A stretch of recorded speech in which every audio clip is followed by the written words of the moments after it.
a colunista da Folha, Mônica Bergamo, uma jornalista muito prestigiada, ela trouxe a notícia em que o Mangabeira Unger, que eu mesmo coloquei, isso aqui já na realidade já é a repercussão, né? Mas essa repercussão já resume a notícia toda.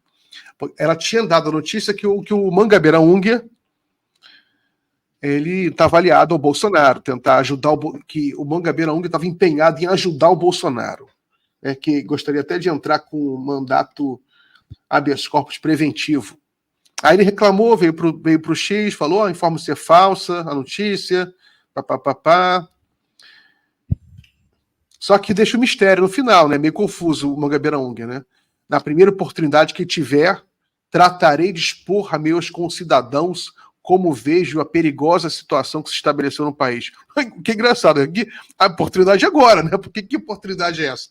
Não tem tempo para falar, né? E que perigosa situação é essa? Que perigosa situação, né? A Mônica Bergamo já rebateu, a notícia é verdadeira, Mangabeira conversou mais de uma vez com Bolsonaro, consultou amigos da área jurídica sobre a ideia de entrar com habeas corpus preventivo no STF para ajudar o Bolsonaro, conversou com magistrados, inclusive, sobre o que entende ser a inconveniência da inelegibilidade de Bolsonaro, ou seja, ajudando o Bolsonaro.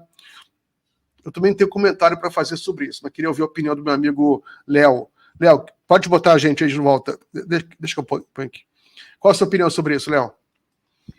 Bem, em primeiro lugar, soa um pouco, embora nós saibamos, né, de todos os movimentos políticos, nacional e internacionalmente, soa até um pouco fora da casinha esse posicionamento tão assertivo do Mangabeira Unger, que tinha sempre como uma postura, apesar de ter participado, né, de ter sido ex-ministro do governo Lula e depois e sempre ter sido o guru do Ciro Gomes, ou seja, ele historicamente ele sempre teve mais ligado à esquerda do que à direita, e ele sempre teve a postura de não se envolver tanto em assuntos nacionais, fora daquele círculo em que ele é requisitado, né?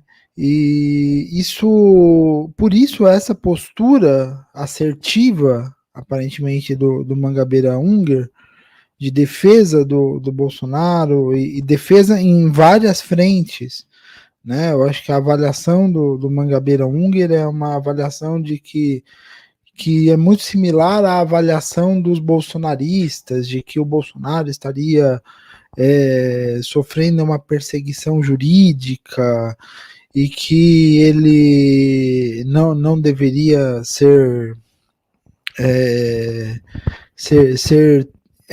tanto inelegível quanto correr o risco de ser preso. Então, muita gente, inclusive, tem comparado essas posturas da postura de quando você de fato tinha uma perseguição do Sérgio Moro ao Lula, que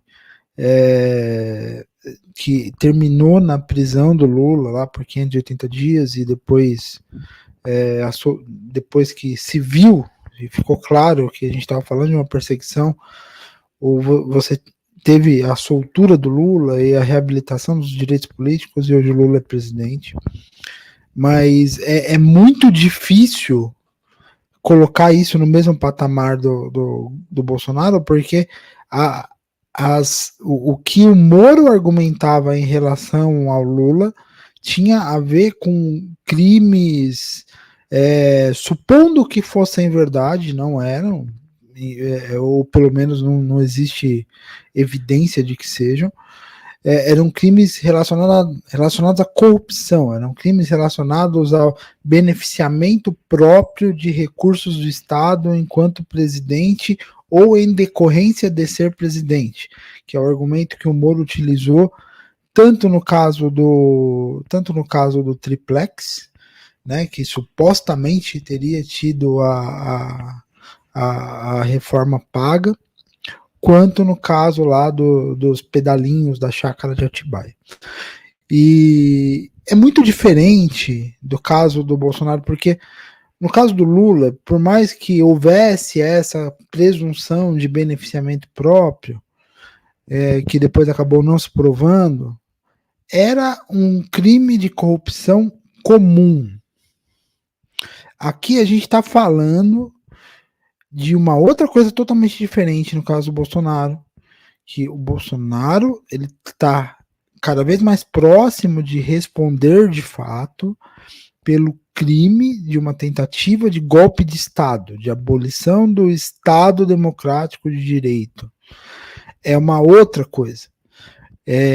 Você pode fazer um crime comum, um crime de beneficiamento próprio, comum para se beneficiar, como o Moro argumentou que o Lula fez para tentar tirar ele da vida política e para tentar tirar seus direitos políticos e para tentar prendê-lo também.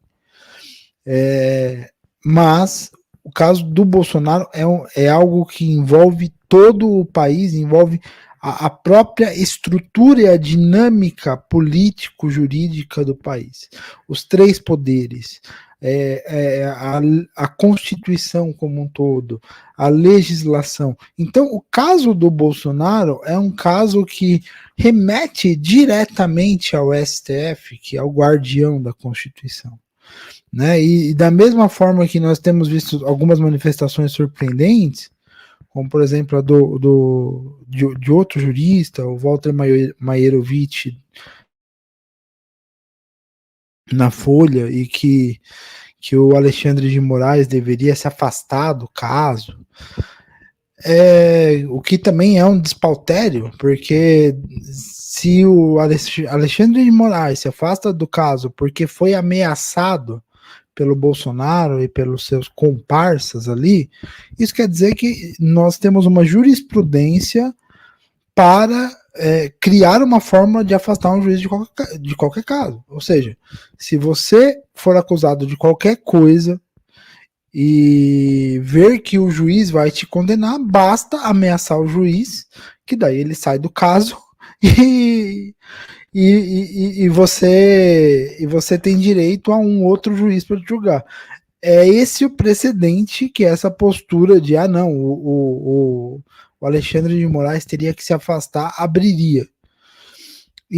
Mas nesse caso em específico do Mangabeira Unger foi uma postura bastante surpreendente, porque o Mangabeira Unger não costuma se envolver tanto, e agora ele parece estar realmente envolvido nessa tentativa de recuperar os direitos políticos do Bolsonaro. E há muito tempo nós temos alertado aqui não só aqui nesse espaço, mas em outros espaços, sobre a aproximação de certos setores do trabalhismo, que é onde historicamente Mangabeira Unger está conectado à extrema-direita. E mais do que isso, né? Então a gente tem uma conexão entre trabalhismo e extrema-direita, especialmente aquela extrema-direita ligada à quarta teoria política, que é uma coisa muito russa, né? Uma coisa que vem lá da Rússia, que vem do Alexander Dugin e tal, do Putin e tal. E mais do que isso, a gente está vendo cada vez mais clara essa ligação da extrema-direita internacional com esse grupo, né? Com esse grupo ligado à quarta teoria política e ao Putin em especial. Tanto que na semana passada nós tivemos uma entrevista lá do Tucker Carlson, que é um notório entrevistador ligado à extrema-direita nos Estados Unidos, com o Vladimir Putin. E já tivemos declarações do próprio Donald Trump dizendo de um certo alinhamento com o Vladimir Putin. Então, e lembrando que o Mangabeira Unger está nos Estados Unidos, está em Cambridge. Então, o Mangabeira Unger, ele está nesse contexto. E esse contexto, ele é muito antidemocrata, o que é diferente de antidemocrático.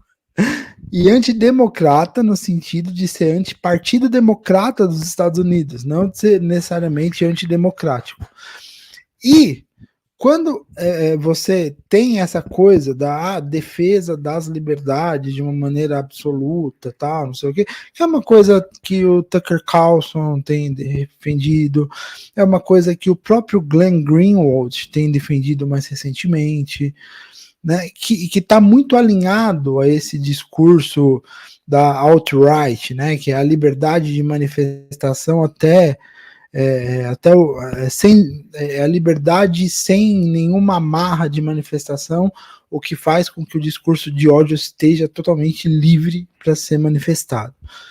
E é um pouco isso que embasa essa história do Mangabeira Unger, dessa origem trabalhista, de vir ajudar eventualmente o Bolsonaro, de propor não só um habeas corpus, mas de sugerir que a sua inelegibilidade é injusta ou qualquer coisa de. Por quê? Porque tanto a inelegibilidade quanto a iminência da prisão do Bolsonaro, baseado muito no conteúdo da Tempus Veritatis e no seu vínculo com as manifestações golpistas e com tudo aquilo que aconteceu em 8 de janeiro, você percebe que, assim, que o argumento deles não, o que Bolsonaro fez foi retórica, foi algo discursivo, foi algo que não tem implicações práticas, foi algo só para angariar apoio. E não foi verdade, né? É um argumento super frágil, porque existem evidências de que o Bolsonaro estava de fato tramando um golpe contra o país.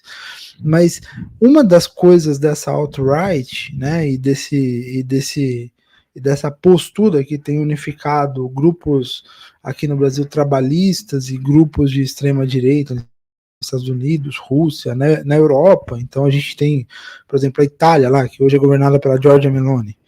Ela tem. Léo, Oi? Posso só fazer um contraponto aqui? Eu? Depois já te volto a palavra, só fazer um contraponto. Claro. O Mangabeira Unger, ele é muito alinhado ao Ciro Gomes. Né? Vamos manter a questão aqui no Brasil, que já é muito complexo. Né? A questão aqui é muito complexa. O Ciro Gomes, ele participou de uma live, por exemplo, dias atrás, acho que uma semana atrás, um pouco mais que isso, com alguns professores. Ele abriu essa live, eles abriram, até conheço gente, mandou o vídeo, e nessa live ele, mais uma vez, né, muito rancor contra o Lula, muito rancor. É o mesmo rancor que a gente nota no Mangabeira Unger, né? É uma coisa assim que engloba todo o cirismo. Um rancor muito grande, uma coisa muito estranha. E eu vou fazer um comentário aqui sobre isso. No Ciro, no final dessa live, ele fala: não, estou aqui com um aviso da ABIN avisando para o Lula que o 8 de janeiro ia acontecer. Ele está nessa vibe, né, que o Lula sabia do 8 de janeiro. É que uma coisa bolsonarista, né? Se ele tem isso aí, tinha que ter mandado para a CPI, né, que rolou uma CPI, e todo mundo sabe disso. Ele está completamente desconectado da realidade. A gente sabe, tinha aviso da BIM falando, vai ter confusão, e até tinha, mas não era um grupo de WhatsApp, não era uma coisa formal, não era uma denúncia séria, e em alguns grupos que nem o novo governo estava, mais ligado ao governo antigo, enfim. É uma irresponsabilidade do Ciro Gomes. E o Ciro Gomes, quando começa o governo Bolsonaro, em 2019, né, que ele ganha em 2018, começa em 2019, o Ciro Gomes era todo bonzinho com o Bolsonaro, que eu lembro muito bem. Tanto que ele fez observatório trabalhista para fazer a crítica construtiva ao governo Bolsonaro, os pontos negativos, eventualmente os pontos bons. Com o Lula, não. Com o Lula é oposição de destruição. Né? Nada do Lula serve, e assim também o Mangabeira Unger.